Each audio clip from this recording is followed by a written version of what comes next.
नमस्कार मित्रों, मैं आपका जीएसटी मित्र सी प्रदीप भारद्वाज। आज जो मित्रों हम टॉपिक लेकर के आए हैं वो है reverse charge mechanism under GST act. आज हम सबसे पहले जानेंगे कि रिवर्स चार्ज क्या होता है, कब इसमें टैक्स देना है, किन्हें टैक्स देना है। मित्रों, आपको जैसे हमने बताया कि ये हम जो भी वीडियो यहाँ बनाते हैं वो बाज़ार से आए फीडबैक के आधार पर बनाते हैं ताकि क्लैरिटी ज़्यादा से ज़्यादा हो सके। और जो हमें क्वेश्चन आता है तो हमने आज कोशिश की है कि आपके सभी सवालों का इसमें हम जवाब दे सकें। अगर मित्रों एक और बात, अगर आपको हमारा वीडियो पसंद आता है तो प्लीज़ इसे शेयर कीजिए और हमारे चैनल को सब्सक्राइब कीजिए। आइए हम अब बात करते हैं। सबसे पहले सीजीएसटी एक्ट में कहा किसे गया है। Section 2 subsection 98 of CGST act 2017 कहता है reverse charge mechanism. Reverse charge का मतलब वो है कि जब टैक्स जमा करने की जवाबदारी बेचने वाले की जगह खरीदने वाले पे हो, यानी कि जो माल खरीदेगा वो टैक्स जमा करेगा गवर्नमेंट के अकाउंट में, ना कि बेचने वाला करेगा। और सरकार ने इसको सेक्शन 9 सबसेक्शन 3 सबसेक्शन 4 सबसेक्शन 5 में भी और सीजीएसटी एक्ट के और आईजीएसटी एक्ट के सेक्शन 5 के सबसेक्शन 3 और 4 में इसके प्रोविजंस कर रखे हैं। तो इसमें जो हम आज बात करेंगे 9 सबसेक्शन 3 और 9 सबसेक्शन 4, क्योंकि ये कॉमन लोगों को ये दोनों सेक्शन ज़्यादा हिट कर रहा है, तो इन दो सेक्शंस की हम आज बात करेंगे सिर्फ। सबसे पहले हम सेक्शन 9 सबसेक्शन 3 की बात करते हैं। ये क्या कहता है कि अगर जीएसटी काउंसिल सेंट्रल गवर्नमेंट को किसी गुड्स या सर्विस के लिए रिकमेंडेशन करती है कि इन पे रिवर्स चार्ज के अंदर ही टैक्स देना है, तो ऐसे गुड्स और सर्विस पे चाहे पार्टी रजिस्टर्ड हो या ना हो, खरीदने वाला ही उसका टैक्स जमा कराएगा। ये गुड्स और सर्विस जो होंगी वो गवर्नमेंट नोटिफाई टाइम टाइम पे करती रहेंगी। तो ये आपको देखना जरूरी है। सबसेक्शन 9 सबसेक्शन 3 में सिर्फ नोटिफाइड गुड्स और नोटिफाइड सर्विसेज पे ही हमें टैक्स जमा करना है। और इसमें यह नहीं देखना है कि हम जीएसटी में रजिस्ट्रेशन के लायबल हैं नहीं हैं। अगर इस टाइप के गुड्स या सर्विसेज हम कंज्यूम करते हैं तो हमें टैक्स देना है। अगर हम रजिस्ट्रेशन के लेवल नहीं है, हमारा टर्नओवर पूरा नहीं हो रहा है, तो हम उसके लिए स्पेशली लेंगे। अगर 1 रुपये का भी हमारा टर्नओवर है फिर भी हम रजिस्ट्रेशन लेंगे और हम टैक्स जमा कराएंगे। लेकिन ये चीज़ सिर्फ सेक्शन 9 सबसेक्शन 3 में होगा, ठीक है ना। दूसरा सेक्शन है 9 सबसेक्शन 4। इसमें गवर्नमेंट ने कहा है कि कोई भी अगर रजिस्टर्ड जो डीलर है वो अनरजिस्टर्ड से अगर कोई भी माल खरीदेगा या सर्विसेज लेगा तो उस चीज़ पे उसे रिवर्स चार्ज के अंदर टैक्स देना है, ठीक है। अब अगर आप अनरजिस्टर्ड से कुछ भी खरीदते हैं, वो आपके ट्रेडिंग का भी आइटम हो सकता है, वो आपके पीएल अकाउंट का भी आइटम हो सकता है, आपका किसी भी टाइप का खर्चा हो सकता है, वो आपके ऑडिटर की ऑडिट फीस भी हो सकती है। अगर वो रजिस्टर्ड नहीं है तो आपको देना है। वो आपका कारपेंटर का भी बिल हो सकता है अगर कारपेंटर रजिस्टर्ड नहीं है।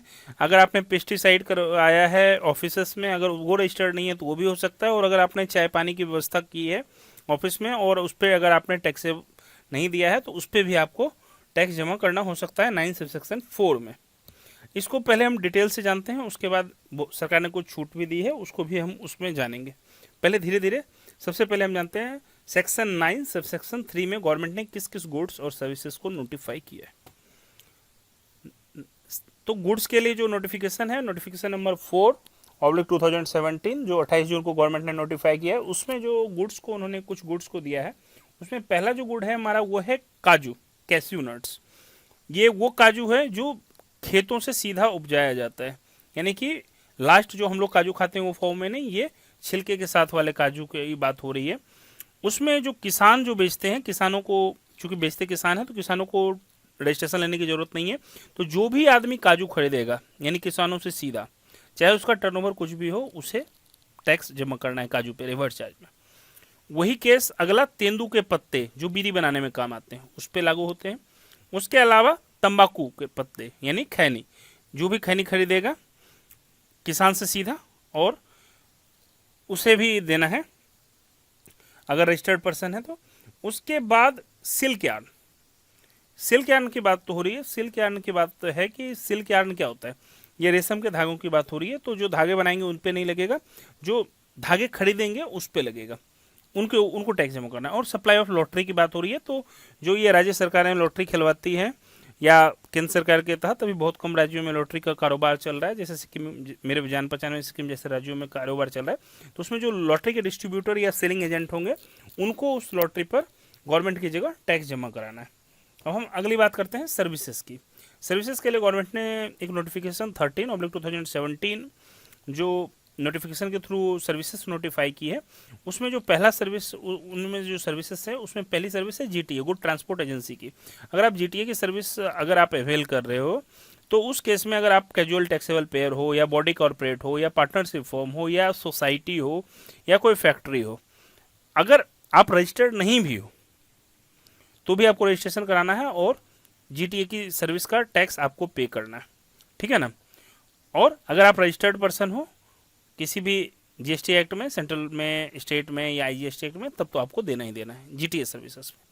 अगला है कि ये जो रिकवरी एजेंट्स होते हैं बैंक्स के और फाइनेंशियल इंस्टीट्यूट्स, इसमें रिकवरी एजेंट को रजिस्ट्रेशन की कोई ज़रूरी नहीं है और इन्हें टैक्स नहीं देना है, बल्कि इनके बिहाफ पे बैंक जमा करेंगे या फाइनेंशियल इंस्टीट्यूशन जमा करेंगे।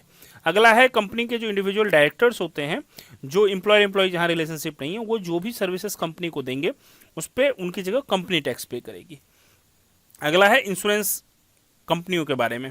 जो इंश्योरेंस बिजनेस में जो कंपनियां हैं उसमें क्या होगा, उसमें जो इंश्योरेंस एजेंट होंगे उनके कमीशन पे जो भी टैक्स बनेगा वो टैक्स इंश्योरेंस कंपनियां जमा कराएंगे। अगला है जो सेंट्रल गवर्नमेंट जो भी सर्विसेज देती है, कुछ सर्विसेज को यहाँ नोटिफाई करके छोड़ा गया है, उनको छोड़ करके जो सेंट्रल गवर्नमेंट नॉर्मल सर्विसेज देती है, स्टेट गवर्नमेंट इन टेरिटरी, उसमें जो उन सर्विसेज को जो रिसीट करेंगे उनको उस पर टैक्स देना है, ठीक है। कुछ सर्विसेज को हटाया गया है, जैसे कि टेलीफोन सर्विसेज जो हमका एमटीएनएल या बीएसएनएल देता है या डाक विभाग की सर्विसेज है, उन पे वो लोग खुद चार्ज करेंगे, लेकिन उसके अलावा जो सर्विसेज है उन सर्विसेज पे आपको सरकारी, अगर डिपार्टमेंट से वो सर्विसेज आप लेते हो और अगर वो जीएसटी के लिए लायबल है, एग्जेम्प्ट सर्विसेज नहीं है, तो उस पर आपको टैक्स देना है। उसके अलावा जो है ये म्यूजिक कंपोजर, फोटोग्राफर, आर्टिस्ट जो अपना सर्विसेज देते हैं, तो इसमें जो पब्लिशर हाउस होंगे, जो म्यूजिक कंपनी होंगे, प्रोड्यूसर होंगे, वो उसके ऊपर टैक्स जमा करेंगे। जो सबसे ज़्यादा हल्ला वाला इशू है जिस पे बहुत बातें होती है, एडवोकेट सर्विसेज पे। तो अगर आप एडवोकेट सर्विसेज लेते हो और अगर आप बिजनेस एंटिटी हो, ठीक है ना, यहाँ रजिस्टर्ड पार्टी की बात नहीं हो रही, बिजनेस एंटिटी, यानी कि अगर आप बिजनेस करते हो और आपका एक टर्नओवर एक प्रेस्क्राइब लिमिट से ज़्यादा है, अभी शायद प्रेस्क्राइब लिमिट 20 लाख का है, अगर उससे ज़्यादा का आपका बिजनेस है, तो अगर आप वकीलों की सर्विस लेते हो तो उस पर आपको रिवर्स चार्ज में टैक्स जमा करना है। उसके बाद आर्बिट्रल ट्रिब्यूनल की बात हो रही है, तो आर्बिट्रल ट्रिब्यूनल से अगर आप सर्विसेज लेते हो तो अगर आप बिजनेस एंटिटी हो तो आपको टैक्स जमा उस पर करना है। और स्पॉन्सरशिप सर्विस में अगर आप बॉडी कॉर्पोरेट हो या पार्टनरशिप फर्म हो और अगर आप स्पॉन्सरशिप लेते हो तो उस हिसाब में भी आपको देना है। ये सेक्शन 9 सब सेक्शन 3 की बात हो गई, ठीक है ना। अब 9 सब सेक्शन 4 की हम बात करते हैं। 9 सब सेक्शन 4 क्या कहता है कि अगर कोई रजिस्टर्ड पर्सन अनरजिस्टर्ड पर्सन से सर्विसेज लेता है तो उसे रजिस्टर्ड पर्सन को उस गुड्स या सर्विसेज पे रिवर्स चार्ज के अंदर टैक्स पे करना पड़ेगा। ये सबसे डेंजरस सेक्शन है जीएसटी एक्ट का, ठीक है।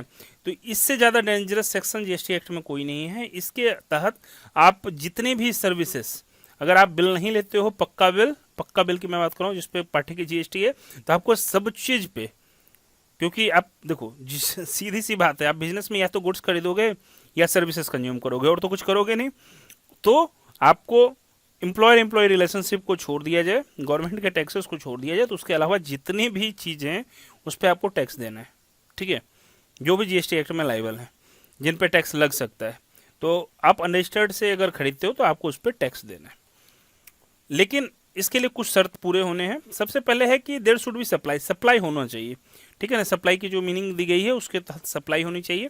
एक चीज़ का बात ध्यान रखिएगा, जो बंदा आपको सप्लाई प्रोवाइड कर रहा है वो उसका बिजनेस होना चाहिए, ठीक है ना।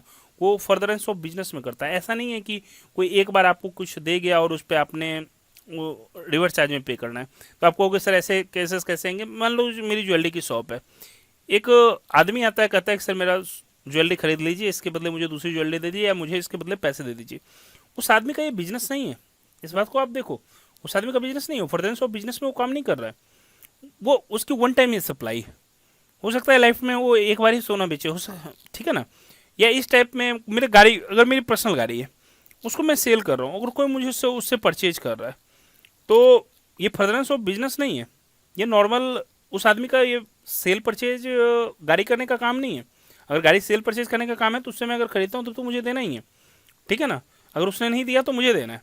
लेकिन अगर उसने जीवन में एक बार बेचा है तो इस टाइप की अगर चीज़ें हैं तो सप्लाई है तो ठीक है। उसके बाद सप्लाई तो हो ठीक है, लेकिन वो टैक्सेबल होना चाहिए जीएसटी में, ठीक है। टैक्सेबल गुड्स और सर्विस होनी चाहिए, या दोनों हो सकता है। अनरजिस्टर्ड पर्सन से होना जरूरी है, और जो सर्विस रिसीव करेगा वो रजिस्टर्ड होना जरूरी है। आप इसमें कहोगे कि सर हमें तो काफ़ी प्रॉब्लम आ जाएगी, ऐसे में हम चाय पीते हैं, कोई छोटी सी सर्विस कराते हैं, तो इस केस में अगर हमारा स्टेबलाइजर खराब हो गया, उसको कोई ठीक करने के लिए आया, 200 रुपये का बिल दिया, अब उस पर हम टैक्स जमा करें, कितने टैक्स जमा करते रहेंगे। तो गवर्नमेंट इसके लिए हमें एक रिलीफ लेकर के आई, और उन्होंने एक नोटिफिकेशन 8/2017 दिया। उसमें इन्होंने कहा कि अगर आप पूरे दिन में अनरजिस्टर्ड पार्टियों से 5,000 रुपया या उससे कम की सर्विसेज लेते हो, सब जोड़ करके, यानी आपके बुक्स में जितनी भी सर्विसेज है सब जोड़ जार के, सर्विसेज और गुड्स जोड़ के, अगर उस दिन 5,000 से कम होता है तो आपको उस पर टैक्स देने की जरूरत नहीं है। यानी कि आप कहोगे कभी आपके, अगर आपकी छोटी बिजनेस है या मीडियम बिजनेस है, स्टेशनरी के एक्सपेंस, छोटे मोटे एक्सपेंस, ये सब के सब आपके फ्री हो गए, ठीक है। इस पर आपको टैक्स नहीं देना। इसमें एक चीज का आपको ध्यान देना है, ये जो छूट दी गई है वो सेक्शन 9 सबसेक्शन 4 में दी गई है, यानी अनरजिस्टर्ड से जब बाई करते हैं, लेकिन सेक्शन 9 सबसेक्शन 3 में नहीं दी गई है। अगर आपका वकील साहब का बिल 3,000 का आता है तो आपको 3,000 पे टैक्स देना है। क्यों? क्योंकि वो नोटिफाइड सर्विस है। अगर आपने तेंदू का पत्ता 200 रुपये का ही खरीदा है तो 200 पे ही आपको टैक्स देना है, वहाँ 5,000 का आपका काम नहीं आएगा। क्यों? क्योंकि ये जो नोटिफिकेशन है, नोटिफिकेशन सेक्शन 9 सबसेक्शन 4 में है, यानी अनरजिस्टर्ड से जब रजिस्टर्ड कर देगा। और आप कहोगे कि इस केस में हम भी आएंगे, नहीं, जो स्पेसिफाई कर दिया है गवर्नमेंट ने, स्पेसिफिकली लिख दिया है कि आपका ये तो नोटिफाइड गुड्स है, ये नोटिफाइड सर्विस है, तो 9 सबसेक्शन 3 वालों पे आपको ये 5,000 की छूट नहीं मिलेगी, इसको ध्यान रखिएगा, ठीक है। उसमें जो नोटिफाइड मैंने गुड्स बताई और सर्विसेज बताई, उसमें आपको ये छूट नहीं मिलेगी। अब आगे बढ़ते हैं। अब रजिस्ट्रेशन की जहाँ तक बात है, तो रजिस्ट्रेशन हमने कह दिया कि 9 सबसेक्शन 4 में आप लेते हो तो रजिस्टर्ड पार्टी होगी, तभी आपके ऊपर ये लागू होगा, चाहे आप कंपोजिशन वाले हो या जो। अगर 9 सबसेक्शन 3 की बात आप करते हो, तो अगर आप उसमें से किसी भी टाइप का, अगर मान लो आप रजिस्टर्ड पर्सन नहीं हो और आपने एक जीटीए की सर्विस ले ली, आपने ट्रक से माल मंगवाया जो जीटीए में रजिस्टर्ड है, और आपने बाहर से माल मंगवा लिया, तो उस केस में क्या होगा कि आपको जीएसटी में रजिस्ट्रेशन लेना होगा, ठीक है ना। तो आप इस बात को बार बार अपने आप को ध्यान देते रहिएगा कि उस टाइप के आप सर्विसेज ना लें। अब इससे आगे जब हम बढ़ते हैं तो आप बोलोगे कि हमें ये time of supply of goods और अंडर रिवर्स चार्ज क्या होगा, कि कब इसको हम सप्लाई मान लेंगे। तो जो जनरल रूल्स हैं उसी के हिसाब से यहाँ भी मानना है, कोई ज़्यादा उसमें सरदर्दी नहीं करना है। जिस दिन आपने गुड्स रिसीव किया, या जिस दिन आपने पेमेंट किया, या जिस दिन आपने बिल रिसीव किया, उससे 30 दिन के अंदर, अगर फिर भी आपको नहीं समझ में आया इन तीनों में से पहले, तो जिस दिन आपने बुक्स में अपने रिकॉर्ड कर लिया उसी दिन। सर्विसेज के केस में भी यही होगा, लेकिन वहाँ पे क्या है कि जिस दिन इनवॉइस इशू आपके नाम से हो गया उसके 60 दिन के अंदर करना है, नहीं तो जिस दिन आपने बुक्स में वो खर्चा क्लेम किया उस दिन तो आपको उसको मान ही लेना है कि आपकी सप्लाई हो गई है। अब अंतिम में हम एक दो और बात करते हैं। तो आप इसका जो कह रहे हैं कि टैक्स जो पे करेंगे, टैक्स तो आप पे करेंगे, टैक्स कब पे करेंगे? टैक्स पे करेंगे जब आप महीने की रिटर्न फाइल करने जाएंगे, उससे पहले आपको सारा टैक्स पे करना है, ये तो आपको पता है। इनपुट टैक्स क्रेडिट इस पे करने के लिए नहीं मिलेगा, ठीक है ना। तो इसको कैश में ही ऑलवेज पे करना है। कैश पे करने का मतलब है कि डायरेक्ट बैंकिंग मोड से आपको इसका पे करना है, रिवर्स चार्ज में जो भी आपका टैक्स बनता है। और तो आप बोलोगे कि सर जो ये मैं टैक्स पे करूंगा इसका क्या मुझे क्रेडिट मिलेगा? जी, आपको क्रेडिट बिल्कुल मिलेगा अगर आप रेगुलर डीलर हैं। तो क्रेडिट कब मिलेगा? टैक्स पे करने के बाद। टैक्स हमने पे की जिस महीने में किया है उस महीने में, हम उस महीने का जब हम करेंगे, मान लीजिए कि अगस्त का हम अभी बात करते हैं कि अगस्त का रिटर्न हम कब फाइल करेंगे? सितंबर में फाइल करेंगे। तो सितंबर में हम पे करेंगे, तो जब तो अगस्त के लिए तो क्रेडिट हमें नहीं मिलेगा, लेकिन सितंबर के महीने में वो क्रेडिट हमें मिल जाएगा। जब हम अक्टूबर की रिटर्न फाइल करने लेंगे तो हमने सितंबर में चूंकि इतना टैक्स जमा कराया तो इसकी हमें छूट मिल जाएगी। और आपको एक बात पता होगा कि इनवॉइस इस केस में आपको रिवर्स चार्ज के केस में ऑलवेज इशू करना है। किसके ऊपर इनवॉइस इशू करोगे? खुद के ऊपर इनवॉइस इशू करोगे, और उसके अंदर अपने सारे गुड्स के और सर्विसेज के डिस्क्रिप्शन डालोगे, और खुद के ऊपर एक बिल बनाओगे, और उस बिल के थ्रू खुद क्रेडिट लोगे। आप कहोगे कि मैं खुद पे क्यों बिल बनाऊं? तो क्योंकि खुद आपको उसका क्रेडिट लेना है। तो खुद पे जब टैक्स जो जमा करोगे उसको उसका क्रेडिट लेना है। तो आपको रिवर्स चार्ज के अंदर जो आप टैक्स दोगे इससे आपको इकोनॉमिकली आप कहोगे तो सर जब मुझे इनपुट क्रेडिट मिल ही जाएगा तो फिर इतना चक्कर क्यों है। इससे टैक्स रिविजन को रोका जाएगा और इससे ये रोका जाएगा कि अनर्गल एंट्रियाँ ज़्यादा ना हो। मित्रों अभी जीएसटी एक्ट 3B के रूप में रिटर्न भी आ गया है, तो उसके अंदर अगर आप पूरी रिटर्न देखोगे तो सैलरी को छोड़ के अगर सैलरी को हटा दिया जाए तो आपसे 100% खर्चों की उन्होंने डिटेल किसी न किसी रूप से आपसे मांग ली है। ठीक है, आपसे किसी न किसी रूप से मांग ली है। जो जीएसटी में लायबल नहीं है उन गुड्स तक के आपने कितने का खरीदा वो मांग लिया है। तो आप अपनी प्लानिंग अकॉर्डिंगली करके चलेंगे और टाइम टाइम पे बिल बनाते रहेंगे। और रिवर्स चार्ज के केस में आपको ये भी कहा गया है कि आपको बिल भी बनाना है और जो पार्टी को पेमेंट करेंगे तो उनको वाउचर बना करके देना है। मित्रों जैसा मुझे लग रहा है कि आप लोगों को हमारा ये इस वीडियो के बाद रिवर्स चार्ज में कोई बेसिक्स प्रॉब्लम ज़्यादा नहीं रहेगी। अगर फिर भी आपको कुछ रहे तो आप हमारे मेल आईडी begusai@gmail.com पर हमसे संपर्क कर सकते हैं या कमेंट बॉक्स में अपने सवाल लिख सकते हैं। अगर मित्रों हमारा आपको वीडियो पसंद आता है, अगर थोड़ा भी पसंद आता है तो आप प्लीज़ इसे अपने दोस्तों मित्रों के बीच में शेयर कीजिए और हमारे चैनल को सब्सक्राइब कीजिए। धन्यवाद। जय हिंद, जय भारत।